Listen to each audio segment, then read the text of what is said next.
ఒకరోజు ఒక పిల్లవానికి ఒక సందేహం కలుగుతుంది. వెంటనే గురువు దగ్గరికి వెళ్ళి, మీరు ఎన్నో రకాలైనటువంటి ఆహార పదార్థాలని, పువ్వులని, పళ్ళని దేవుడికి నివేదిస్తున్నారు కదా!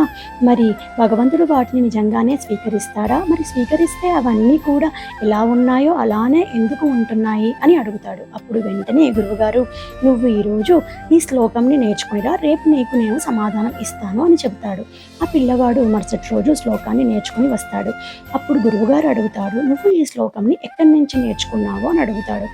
ఆ పిల్లవాడు, నేను బుక్లో నుంచి నేర్చుకున్నాను, అది ఇప్పుడు నా బ్రెయిన్లో ఉంది అని చెప్తాడు. అప్పుడు గురువుగారు అన్నాడు, ఇప్పుడు నువ్వు ఈ శ్లోకం నేర్చుకున్నంత మాత్రాన అది పుస్తకంలో లేకుండా పోలేదు కదా. కేవలం అదే విధంగా భగవంతుడు కూడా మనం పెట్టిన ఆహారాన్ని స్వీకరిస్తాడు. కానీ భౌతిక పరంగా కాకుండా ఆధ్యాత్మికమైనటువంటి పద్ధతిలో శ్రీకృష్ణుడు మనం నివేదించిన ఆహారాన్ని స్వీకరిస్తాడు అని చెప్పిన వెంటనే ఆ పిల్లవాడికి అర్థమవుతుంది.